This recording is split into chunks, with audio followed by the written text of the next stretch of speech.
Muy buenos días con todos, compañeros, doctora. Mi nombre es Jairo Paredes y les voy a hablar acerca de hemorragias de la primera mitad del embarazo.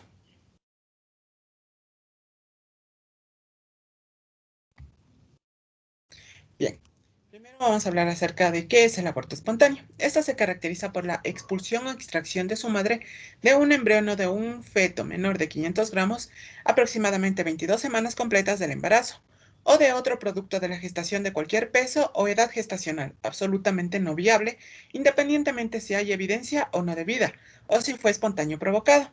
Aquí el riesgo de aborto aumenta con la edad materna o con antecedentes de un aborto previo. En cuanto a su clasificación, tenemos tres características: el aborto precoz, el preimplantacional o preclínico y el aborto tardío. El aborto precoz es más frecuente ya que ocurre antes de las 12 semanas. El preimplantacional o preclínico ocurre de la cuarta a quinta semana y el aborto tardío mayor de las 12 semanas de gestación. En cuanto a su clínica, vamos a tener a la amenaza de aborto, que se caracteriza por un sangrado vaginal indoloro y asociado a un leve dolor hipogástrico. En su exploración tenemos un cervix cerrado y una actividad cardíaca fetal detectable por ecografía si la gestación se encuentra avanzada. Tenemos el aborto en curso o inevitable. Este se caracteriza por un aumento del sangrado y dolor y el cervix comienza a dilatarse. Aquí se pueden visualizar los restos ovulares. Luego tenemos el aborto incompleto. Este se caracteriza por la expulsión parcial de los productos de la concepción. El orificio cervical parece abierto y se visualiza también el tejido gestacional en vagina o el cervix. Tenemos el aborto completo, el cual se caracteriza por una expulsión completa del tejido embrionario. Aquí el dolor y el sangrado activo desaparecen, tiene un tamaño normal del útero y está bien contraído en cervix, también se encuentra cerrado. En cuanto al aborto retenido diferido, también tenemos la muerte in útero del embrión o del feto en menos de 22 semanas, con una retención de la gestación por tiempo prolongado, y se caracteriza la ausencia de síntomas del embarazo. También tenemos aquí un diagnóstico ecográfico, en el cual se caracteriza además por la ausencia de actividad cardíaca en un embrión con longitud cefalocaudal mayor a 3.5 milímetros, la presencia de saco gestacional mayor a 20 milímetros de diámetro, sin un polo embrionario ni saco viterino en su interior. En cuanto al tratamiento, tenemos el tratamiento farmacológico. Aquí tenemos si la mujer desea evitar una intervención quirúrgica, también si el MS es mayor a 30 o si se presentan malformaciones uterinas, miomas o intervenciones a nivel del cervix que dificultarán el tratamiento quirúrgico. Aquí se va a administrar a esta mujer misoprostol 800 microgramos vaginal y se va a repetir a las 24 horas si se precisa, o 200 microgramos vaginal cada 4 horas hasta 800 microgramos. Aquí se va a emplear una segunda dosis de 800 microgramos de misoprostol por vía vaginal si el material de la concepción aún permanece intraútero o si los restos miden más de 15 milímetros. Entre sus contraindicaciones también tenemos la anemia con hemoglobina menor a 10 menor a 10 miligramos sobre decilitro, alergia, gestaciones, también con DIU o obstrucción del canal cervical, gestaciones ectópicas, insuficiencia suprarrenal, asma severa, glaucoma, estenosis mitral, porfirias congénitas, corticoterapia de larga duración, alteraciones hemorrágicas o uso de anticoagulantes. En cuanto al tratamiento quirúrgico, aquí las indicaciones clínicas del tratamiento quirúrgico del aborto van a incluir hemorragia intensa y persistente, inestabilidad hemodinámica, evidencia de tejidos retenidos infectados, contraindicaciones para el tratamiento médico y sospecha de enfermedad tromboblástica gestacional. En cuanto a los métodos de evacuación uterina, vamos a tener el legrado por aspiración. Y este no se va a dar en embarazos menores a 7 semanas por las posibilidades de fracaso. Bien, de igual manera, tras el legrado debemos tener en cuenta la profilaxis de isoinmunización anti-D. Esto se va a dar en aquellas gestantes RH negativas no sensibilizadas tras un aborto espontáneo, completo o incompleto, por métodos médicos o quirúrgicos, y se debe recibir profilaxis de la isoinmunización RH. La contracepción, también si el deseo de la mujer, hay que iniciarla inmediatamente justo después del aborto, y la revisión, que es aconsejable realizarla en las primeras semanas tras la intervención. En cuanto al manejo expectante, por otro lado, cabe la posibilidad de un manejo expectante ante abortos incompletos en pacientes estables hemodinámicamente.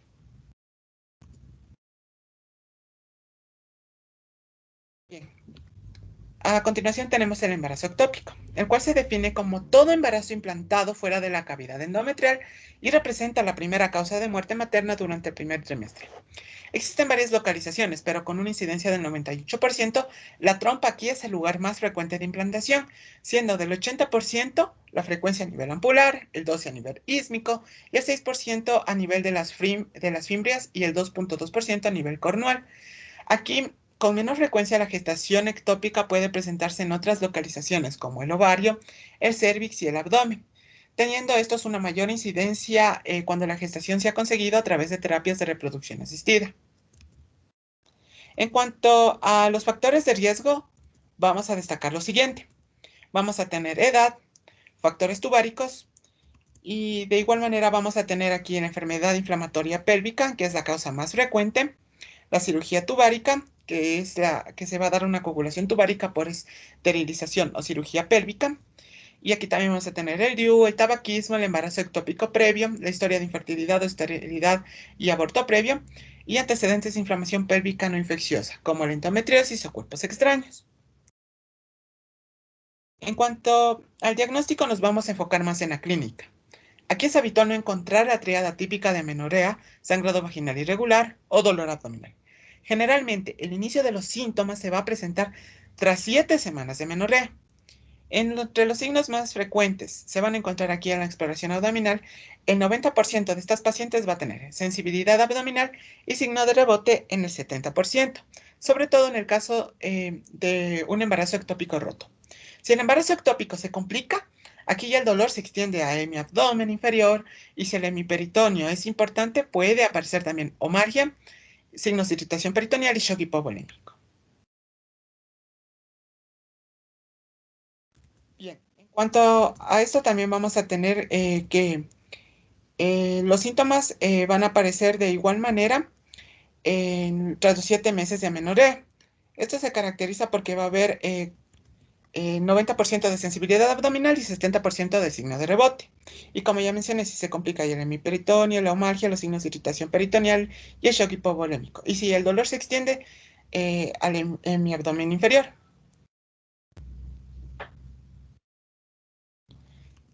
Luego tenemos la ecografía vaginal. Aquí ha mejorado esta la sensibilidad y especificidad diagnóstica presentada por ecografía transabdominal para el diagnóstico precoz. El signo más fiable aquí va a ser la visualización del saco gestacional fuera de la cavidad uterina, pero esto no siempre es detectable. Otros signos relacionados con la gestación ectópica son la presencia de un pseudosaco intrauterino, la presencia de un doble halo en la trompa y un aumento de líquido en el espacio de Douglas.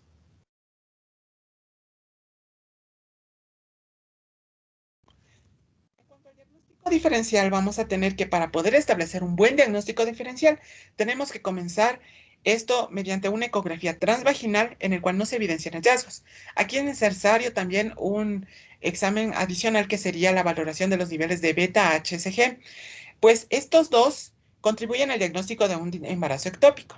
Hay veces en que también los valores de beta-HCG son positivos, sin embargo, intra o extrauterinos sin el embarazo intra o extrauterino en ecovaginal. Aquí también vamos a encontrar que los niveles de beta-HCG en la primera imagen, como podemos observar, este va a facilitar a diferenciar entre un embarazo incipiente, un aborto y un embarazo ectópico.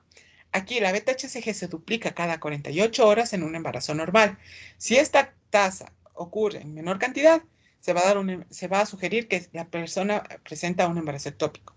Y en casos de abortos, la tasa disminuye progresivamente. De igual manera, vamos a observar que la beta-HCG, si es mayor a 1000 microunidades internacionales mililitro, esto indicaría una gestación por eco transvaginal. Pero niveles mayores a 1500 microunidades internacionales mililitro orientaría una gestación intrauterina en mayor del 90% de los casos.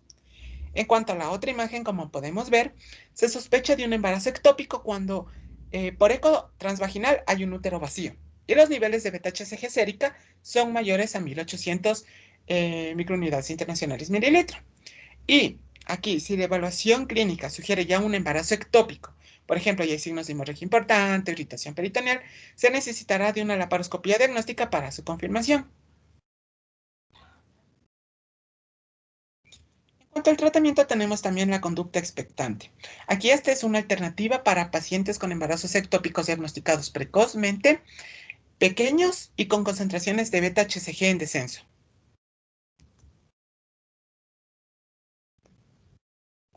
En cuanto a los diferentes tratamientos, vamos a tener aquí el tratamiento médico con metrotexato.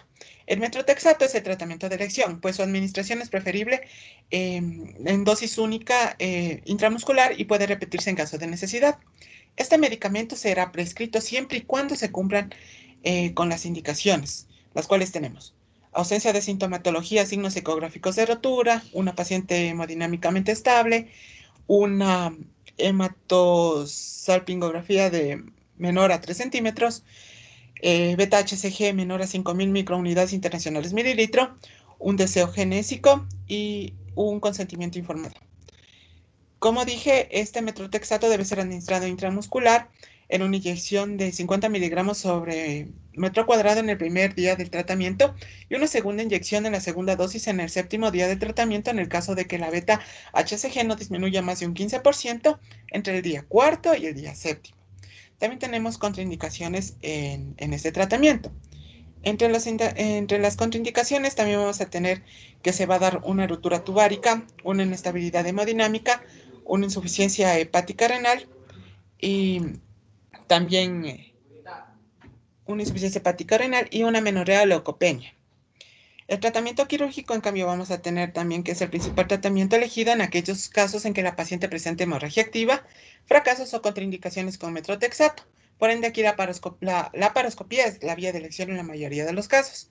Y tenemos diferentes vías de abordaje. La laparotomía está reservada en situaciones de emergencia, la laparoscopía en situaciones hemodinámicamente estables y tratamientos conservadores como la salpingostomía y expresión tubárica, o la salpingectomía como tratamiento radical y se inicia en cuando hay un embarazo ectópico roto, no existe deseo de futura fertilidad, deseo de esterilización o un embarazo ectópico por fallo de esterilización. También una hemorragia incoercible tras salpingostomía y un embarazo ectópico persistente.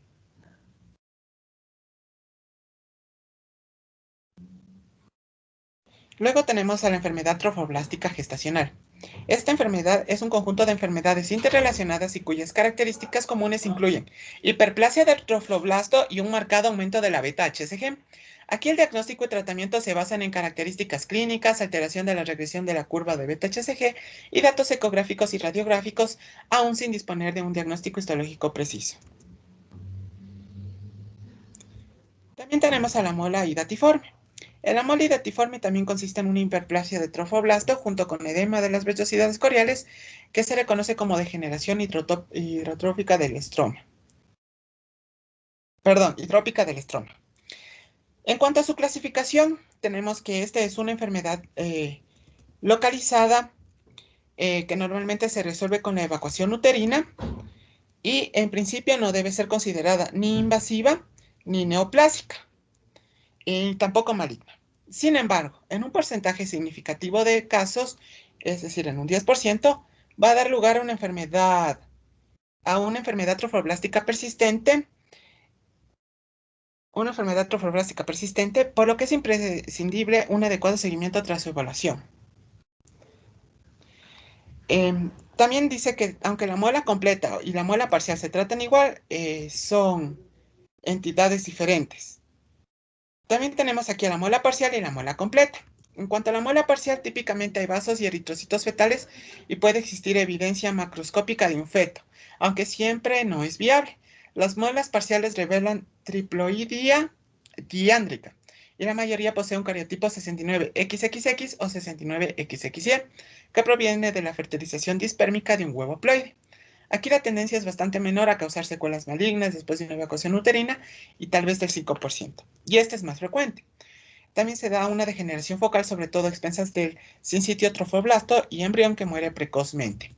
También tenemos la muela completa. Aquí desde el punto de vista citogenético ya hay alrededor del 90% de las muelas completas tienen un cariotipo 46XX que proviene de una diplopía diándrica o fertilización de un ovocito que carece de núcleo o huevo vacío, con un espermatozoide 23X que luego se reduplica. Aquí todo el material genético nuclear es de origen paterno y hay una ausencia de embrión y de vascularización vellocitaria. En cuanto a la epidemiología, las mujeres en los extremos de la edad reproductiva poseen un mayor riesgo. Aquí un antecedente de embarazo molar incrementa 10 veces la posibilidad de otra mola en un embarazo posterior. Aquí su incidencia es de 1 en cada 1.200 o 1.500 embarazos y el 80% regresan espontáneamente, mientras que en un 15% evoluciona en un tumor trofoblástico gestacional no metastásico y mientras que un 5% ya a la forma metastásica.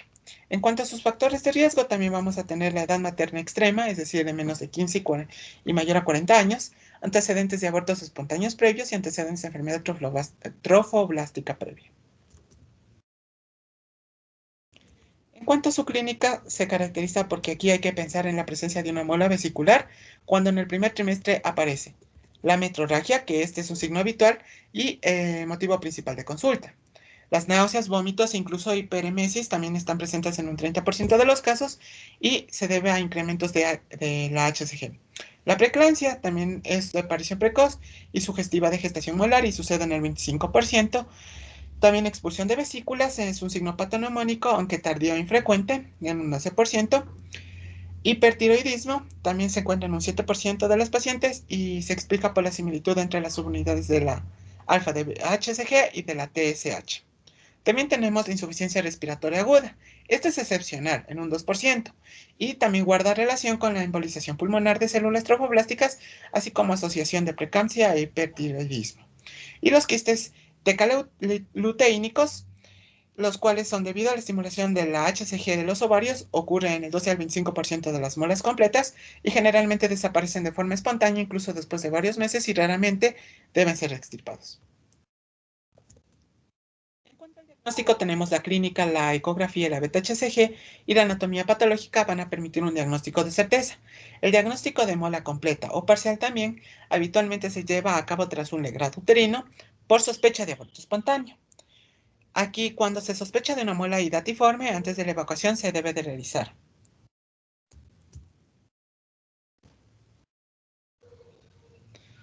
una historia clínica y una exploración física. Aquí en la historia clínica vamos a encontrar la metrorragia de cuantía variable y rara vez se observa la expulsión de vesículas, un tamaño uterino mayor de lo esperable por edad gestacional y tumoraciones ováricas que son quistes decaluteínicos, muchas veces bilaterales. Los datos ecográficos también son sugestivos de embarazo molar, los cuales van a verse un útero mayor que amenorrea, aunque puede ser igual o menor, ausencia de estructuras embrionarias en la mola completa, cavidad ocupada por tejido trofoblástico proliferado. Aquí vamos a encontrar la imagen típica de los copos de nieves o panal de abejas. Y los quistes tecaluteínicos que ofrecen una imagen multilocular y econegativa, la mayoría de las veces a nivel bilateral. También tenemos la beta-HCG en suero. Es de gran utilidad en el diagnóstico y seguimiento de la enfermedad trofoblástica gestacional y se encuentran en cifras mayores a 200 miliunidades internacionales mililitros y son sugestivas de enfermedad trofoblástica gestacional. El hemograma y bioquímica, por otro lado, incluyen el perfil tiroideo en caso de sospecha clínica de afección de la tiroides, función renal, hepática, grupo sanguíneo y pruebas de coagulación. En cuanto a la radiografía de tórax, se determinan las complicaciones pulmonares que se observan con frecuencia en casos de un marcado aumento del tamaño uterino. Y las complicaciones médicas más frecuentes de la molidatiforme son anemia, infección, hipertiroidismo y coagulopatía. En cuanto al tratamiento, vamos a tener que aquí la mola debe ser evacuada tan pronto sea posible. Aquí la aspiración previa a la dilatación es el método de elección para la evacuación de las molas gestacionales. También la inducción con oxitocina o prostaglandinas no deben recomendarse en la evacuación porque incrementan el sangrado y el riesgo de secuelas malignas. Aquí la oxitocina intravenosa se administra después de que el cuello uterino se dilate y continúa su administración durante varias horas del posoperatorio. Aquí si la mujer no desea fertilidad futura, se puede indicar histerectomía. Y con respecto a la profilaxis de isoinmunización anti-D, las mujeres RH negativas deben ser tratadas con inmunoglobulina anti-D después de la evacuación. Luego tenemos el seguimiento post-evacuación de la mola hidatiforme. Aquí se debe realizar un examen físico y también un control de la beta-HCG. Después de la evacuación de la mola, todas las pacientes deben ser monitorizadas de forma seriada mediante dosificación de la beta-HCG para el diagnóstico y tratamiento precoz de las secuelas malignas. Lo ideal es obtener valores de niveles de beta-HCG en las 48 horas post-evacuación. Aquí también las pacientes deben ser controladas semanalmente con dosificaciones de beta-HCG hasta que se convierta en indetectable por 3 veces consecutivas. Posteriormente, aquí el control va a ser mensual, es decir, cada 6 meses y luego cada 2 meses durante otros 6 meses más. Y en general se recomienda un seguimiento de 3 a 6 meses en caso de mola parcial y de 12 meses en caso de mola completa. También se realiza la radiografía de tórax pre-evacuación y post-evacuación de la mola hidatiforme y la contracepción. Aquí los contraceptivos hormonales orales han demostrado ser seguros y eficaces durante la monitorización post-tratamiento. Cuando el diagnóstico de la neoplasia trofoblástica gestacional postmolar, esta neoplasia trofoblástica gestacional procede de una mola hidatiforme en el 60% de los casos, de un aborto en el 30% y de un embarazo ectópico en el 10%. Los diagnósticos de neoplasia trofoblástica gestacional se basan en niveles elevados de HCG de forma persistente, pero es posible, aunque no necesariamente por evidencia de histología o radiología, si después del tratamiento de la mola los niveles de HCG permanecen elevados, descienden y vuelven a elevarse otra vez, la terapia se lleva a cabo. Y aquí las mujeres con enfermedad trofoblástica gestacional no metastásica deben ser tratados con un solo agente quimioterápico. Muchas gracias por su atención.